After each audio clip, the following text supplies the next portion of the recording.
اب وہ بریفنگ دیتے ہوئے انہوں نے بتایا شرکا کو، پی ڈی ایم کے جو شرکا تھے ان کو یہ بتایا کہ جی پاکستان تحریک انصاف کے خلاف یہ کارروائی ہو سکتی ہے، اور ہمیں اور آپ بدنیتی دیکھیں الیکشن کمیشن کی، جو آرڈر ان کی طرف سے جاری کیا گیا میڈیا کو، میں نے آپ کو بتایا تھا اس میں کہیں ذکر نہیں تھا کہ معاملہ بھجوایا جائے گا وفاقی حکومت کو۔ بعد میں انہوں نے جب اپنی ویب سائٹ پر اس کو اپلوڈ کیا اور جو انہوں نے وفاقی حکومت کو آرڈر بھجوایا اس میں انہوں نے ٹیمپرنگ کی ہے۔ یہ اتنا بڑا ان کی طرف سے فراڈ ہے، اتنا بڑا ان کی طرف سے ایک بلنڈر ہے کہ یہ بھی جوڈیشل کمیشن میں جو جوڈیشل کونسل میں یہ بات بھی سامنے آئے گی کہ انہوں نے ٹیمپرنگ کی ہے، کیونکہ ساری دنیا کو جو انہوں نے آرڈر دیا اس میں کہیں وفاقی حکومت کا ذکر نہیں ہے۔ بعد میں جب جو وفاقی وزیر قانون ہیں اعظم نذیر تارڑ صاحب، انہوں نے کہا کہ آپ ہمیں خط بھیجیں یا آپ فیصلے کی کاپی بھیجیں، سے ہمیں کیا فرق پڑتا ہے، آپ لکھیں جی کہ ہم آپ کو ریفرنس بھیج رہے ہیں اور اس ریفرنس کی بنیاد پر ہم کارروائی کر سکتے ہیں۔ وہ چیزیں بتائی گئی ہیں اور کہا گیا ہے کہ جو ایک قانونی کمیٹی بنائی گئی ہے اعظم نذیر تارڑ صاحب کی سربراہی میں، اس میں تمام سیاسی جماعتوں کے جو قانونی ماہرین ہیں، جو پی ڈی ایم کی سیاسی جماعتوں کے، ان کو اس میں شامل کیا گیا ہے۔ وہ اگلے 2 دن میں ایک رپورٹ تیار کریں گے اور جو ممکنہ کارروائیاں ہیں پی ٹی آئی کے خلاف اور عمران خان کے خلاف وہ پی ڈی ایم کے سامنے رکھیں گے۔ پی ڈی ایم نے کل دوبارہ وزیر اعظم ہاؤس میں اجلاس بلایا ہوا ہے اور اس کے بعد وہ کل اجلاس میں وہ چیزیں رکھیں گے اور پھر پی ڈی ایم کی طرف سے جو سفارشات ہیں وہ کابینہ میں رکھی جائیں گی اور پھر ان کو منظور کروا کے کابینہ سے کارروائی شروع کی جائے گی۔ میں نے آپ کو بتایا ہے کہ یہ جب تک عمران خان اور پی ٹی آئی ہے یہ کبھی الیکشن میں نہیں جائیں گے۔ اور بدقسمتی دیکھیں، کابل میں حملہ ہوتا ہے اس کے اوپر ہماری جو قیادت اور ریاست ہے وہ خاموش ہوتی ہے۔ ہم دیکھتے ہیں کہ سیلاب کے حوالے سے یہ پی ڈی ایم مافیا نے ایک اجلاس تک نہیں کیا۔ ہم دیکھتے ہیں کہ پاکستان میں جو ڈالر ہے وہ اپنی تاریخ میں اپنی جو مہنگائی ہے وہ اپنی بلندیوں کو چھو رہی ہے، اور اس پر یہ پی ڈی ایم مافیا کوئی بات نہیں کرتا، اس کے اوپر ان کی کوئی پریس کانفرنس یا کوئی ایک پریس ریلیز جاری نہیں ہوتی، کوئی یہ اجلاس نہیں کرتے، لیکن صرف اجلاس کرتے ہیں کہ جب تک عمران خان ہے نا، عمران خان جب تک ہے ان میں سے کسی کی دال نہیں گلنے والی، اور یہ کسی حد تک بھی جا سکتے ہیں۔ اللہ پاک محفوظ رکھے، یہ کسی حد تک بھی جا سکتے ہیں۔ فواد چودھری کی طرف سے جو آج سپریم جوڈیشل کونسل میں جو کارروائیوں کے حوالے سے بتایا گیا ہے، انہوں نے کہا ہے کہ جو ہمارے خلاف فیصلہ آیا ہے اور یہ شہباز شریف نے بیان حلفی دیا تھا، ہم نے بیان حلفی نہیں دیا تھا، ہمارا سرٹیفکیٹ تھا، قانونی چینل سے آیا پیسے کو کسی طور پر بھی یہ غلط نہیں کہہ سکتے۔ الیکشن کمیشن کے فیصلے کے بعد انہوں نے کہا کہ 12 پریس کانفرنسز ہوئیں، کیونکہ وہ فیصلہ ہی اتنا بلنڈر تھا کہ یہ اس کو کلیئر کرتے کرتے ان کو 12 پریس کانفرنسز کرنی پڑیں۔ اور پھر اس کے بعد انہوں نے کہا کہ جو فرق ہوتا ہے، جو عمران خان نے سرٹیفکیٹ دیا ہے اور نواز شریف کا جو بیان حلفی ہے، اس میں فرق ہے اور یہ صرف اور صرف جھوٹ پھیلایا جا رہا ہے۔ انہوں نے کہا کہ مولانا فضل الرحمان کی جماعت غیبی امداد سے چلتی ہے۔ فضل الرحمان کہتے ہیں میری جماعت غیبی امداد سے چلتی ہے، وہ یہ کیوں نہیں بتاتے کہ ان کا پیسہ لیبیا سے آیا، ان کا پیسہ عراق سے آیا، اور یہ ان کی جماعت کے اپنے جو سابق رہنما ہیں، سینئر ترین رہنما، انہوں نے یہ کہا ہے کہ لیبیا اور عراق سے ان کو فنڈ آتے تھے، اور اس کے باوجود اور آج بھی پاکستان پیپلز پارٹی یہ کہتی ہے، لطیف کھوسہ صاحب نے کہا ہے کہ بلاول زرداری آج بھی اس بات پر قائم ہے کہ اسامہ بن لادن فنڈ کرتے تھے نواز شریف کو۔ تو اگر اسامہ جو فنڈنگ کرتا تھا نواز شریف کو، تو نواز شریف کے فنڈ بھی اس کا مطلب ہے جو غیر ملکی فنڈ تھے وہ بھی ایڈمیٹڈ ہیں، اور فضل الرحمان کے بھی ایڈمیٹڈ ہیں، اور پھر جو کچھ زرداری نے کیا وہ سارا کچھ بھی پوری قوم جانتی ہے، لیکن پابندی پی ٹی آئی پہ لگانی ہے، یہ ان کی منافقت ہے۔ بہرحال انہوں نے کہا کہ وزیر قانون کی خواہش پر الیکشن کمیشن نے اپنا فیصلہ تبدیل کیا، اور اجلت میں آئے فیصلے میں کافی نکات ہیں۔ الیکشن کمشنر سے حکمران اتحاد کے وفد کی ملاقات کے بعد یہ فیصلہ آیا۔ الیکشن کمشنر نے جو چیمبر میں جب کوئی کیس پینڈنگ ہوتا ہے چیمبر میں ملاقاتیں نہیں کی جاتی، زیر التوا کیسز پر چیمبر میں ملاقاتیں نہیں ہوتی۔ الیکشن کمیشن میں کیس زیر التوا تھا اور حکمران اتحاد ان سے ملاقاتیں کر رہا تھا۔ انہوں نے کہا کہ اس فیصلے کو تبدیل کیا گیا ہے۔ الیکشن کمیشن سندھ کے ممبرز پر بھی کیسز ہیں، اور وہ بھی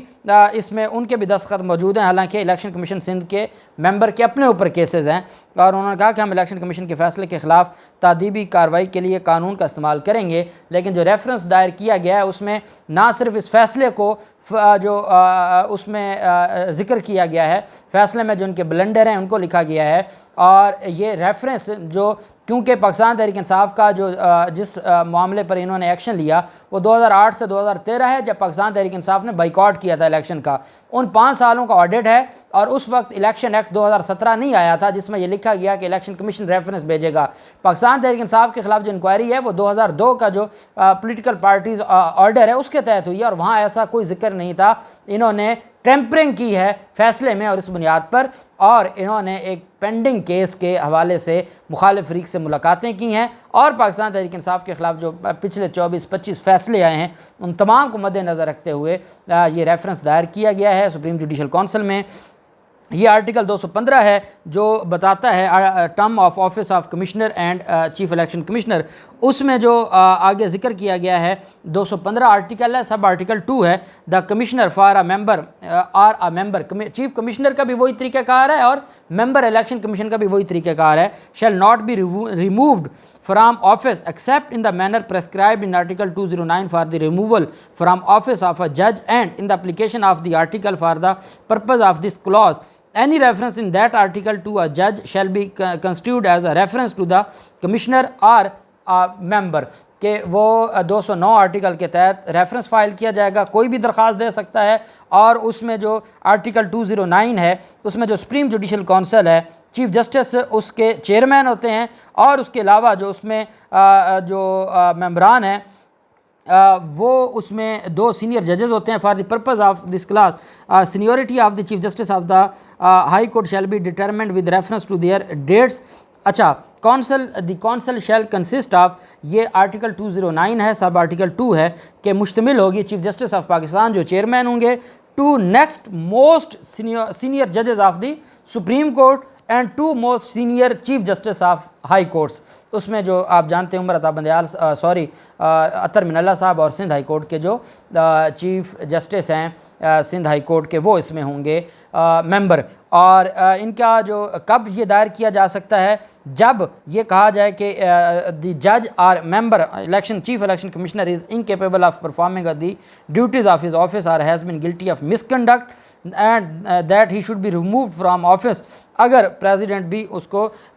جو ہے وہ ریموو کر سکتا ہے جب کوئی چیز اس کے خلاف آتی ہے. دا پریزیڈنٹ میں ریموو دی جج فرام آفس اور جج آف دی سپریم کورٹ اور of high court shall not be removed from office except as provided by this article. تو صدر تب بھی کر سکتا ہے جب سپریم جوڈیشل کونسل کی طرف سے اس کا فیصلہ آتا ہے. تو اس میں مس کنڈکٹ اور اگر وہ انکیپیبل ہو، اور یہ دونوں چیزیں ثابت ہوتی ہیں چیف الیکشن کمشنر کے خلاف، اور یہ کارروائی شروع ہو جائے گی اور اس پر نوٹسز ہوں گے، اور پھر یہ معاملہ آگے چلے گا. جو بھی تفصیلات ہوں گی آپ کے ساتھ شیئر کرتے رہیں گے. اللہ پاک پاکستان کا حامی و ناصر ہو. بہت شکریہ. اللہ حافظ. پاکستان زندہ باد.